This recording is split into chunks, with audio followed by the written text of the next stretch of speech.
তৃতীয় লাইনের জন্য রেলে জমি অধিগ্রহণের বিজ্ঞপ্তি ঘিরে শিমুরালীতে আতঙ্ক, ক্ষতিপূরণ নিয়ে প্রশ্ন।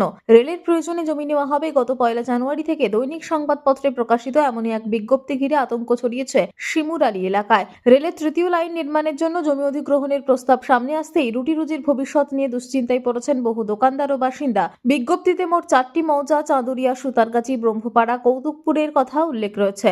বিশেষ করে চাঁদুরিয়া মৌজায় এর প্রভাব সবচেয়ে বেশি পড়তে চলেছে বলে অভিযোগ। শিমুরালী ভূমি রক্ষা কমিটির সভাপতি বাদল রায় মুখার্জি জানান, 2 ট্রাকের মধ্যবর্তী জায়গা থেকে 74 ফুট জমি তৃতীয় লাইন তৈরির জন্য নেওয়া হবে। পাশাপাশি 47 নম্বর রেলগেট থেকে মনসাপাতা গেটের দিকে প্রায় 64 ফুট জমি অধিগ্রহণের পরিকল্পনা রয়েছে। চাঁদুরিয়া মৌজার দাগ নম্বর 1104 ও 1037 এর অন্তর্গত এলাকায় প্রায় 55 জন দোকানদার ও একাধিক বসতবাড়ি প্রকল্পের আওতায় পড়েছে। ফলে উচ্ছেদের আশঙ্কায় চরম অনিশ্চয়তায় দিন কাটাচ্ছেন ব্যবসায়ী ও বাসিন্দারা। স্থানীয়দের বক্তব্য, উন্নয়নের স্বার্থে প্রকল্প হতেই পারে, কিন্তু তার আগে উপযুক্ত মূল্য ও ন্যায্য ক্ষতিপূরণ নিশ্চিত করতে হবে। পুনর্বাসনের সুনির্দিষ্ট পরিকল্পনা ছাড়া জমি অধিগ্রহণ করা হলে বহু পরিবার কার্যত পথে বসবে বলেই আশঙ্কা তাদের। এখন প্রশ্ন একটাই, রেলের তরফে কি যথাযথ ক্ষতিপূরণ ও পুনর্বাসনের নিশ্চয়তা দেওয়া হবে, নাকি উন্নয়নের চাপে বিপন্ন হবে শিমুরালীর বহু পরিবারের জীবিকা? পেয়েছেন রেলের যে ভাঙা লোন আছে হ্যাঁ? 1 কোটি। তা আপনার ইয়েতে কতখানি জায়গা পড়ছে? কতখানি, এই যে 20 ফুট নিচে আমার জায়গা যতটা আছে, বিল্ডিং মোটামুটি চলে যাচ্ছে আপনার। আপনার কি এটা লোনের?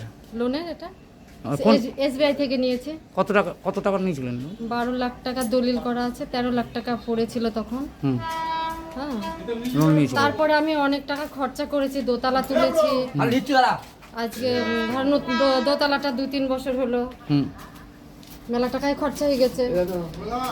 এই যে রেল টাকা এই যে নিচে আপনার তো নিজস্ব জমি, আপনার তো নিজস্ব জমি, এটা নিজস্ব জমি। সবকিছু দেখে কিনেছিলেন তো? এসবিআই লোন দিয়েছে, আপনার না দেখে শুনে দিল, অনেক কাগজ করেছে, তারপরে লোন দিয়েছে, বুঝলেন। তারপরে এখন রেল নেবে কি ভাবছেন? এখন কি ভাবছে, এখন যদি রেলের দরকার হলে নেবে। এবার আমার তো ধরেন এত টাকা ইনভেস্ট করা আছে, আমি চাকরির উপর থেকে লোন দিয়ে ধরেন বাড়িটা করছি, পয়সা না দিলে আমি অন্য জায়গায় বাড়ি করতে হবে আমার। কি নাম না? আমার নাম হচ্ছে সন্ধ্যা বিশ্বাস, আর আমার স্বামীর নাম শিবপ্রসাদ এই বিশ্বাস। জায়গাটার নাম কি? শিবপ্রসাদ বিশ্বাস। এই জায়গাটার নাম কি? এই জায়গাটার নাম হচ্ছে চাঁদুরিয়া মৌজা, এটা সন্ধ্যারায়ের মাঠপাড়া। এই যে মাপজোকটা আছে, এটা কিন্তু এই মাপজোকে টাকা কিন্তু কমিটি থেকে যাচ্ছে।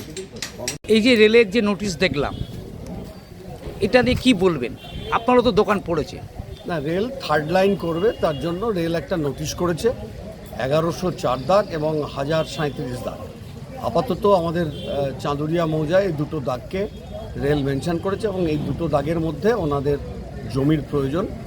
যেমন আপনার 1104 দাগে ওনার 18 শতক জায়গা আছে, তার মধ্যে 6 শতক জায়গা রেলের প্রয়োজন বলে উল্লেখ করেছে এবং রেল এটাও উল্লেখ করেছে এই জমিগুলো নিজস্ব মালিকানার সম্পত্তি, রেল তার প্রয়োজনে খরিদ করতে চায় জনস্বার্থে, বা এগুলো তো পাবলিক নিডস, তো সেই জন্য যদি প্রয়োজন হয় আমরা নিশ্চয়ই আমাদের জমি ক্ষতি হলেও আমরা দেব, কিন্তু সেক্ষেত্রে রেলকে আমাদের রেমুনারেশন বা তার যা ন্যায্য মূল্য সেটা রেলকে দিতে হবে। সমস্যা হচ্ছে রেল ডিএমের কাছে, এটা ডিএম সাহেব আমাদের এই নোটিশটা করেছেন। আমরা আমাদের আপত্তি, যত দোকানদার আমরা শিমুরালীতে আছি তারা সেই আপত্তিটা জানিয়েছি এবং দেখা যাক কী হয়। এখন রেল মেপেছেন, আমরা যেটুকু জানতে পেরেছি যে রেল ট্র্যাকের মিডল থেকে 74 ফুট রেলের প্রয়োজন আছে। এই 74 ফুট পড়তে যাদের জমি পড়ছে, নিজস্ব মালিকানা যাদের আছে, তারা তাদের দাবি জানাবে।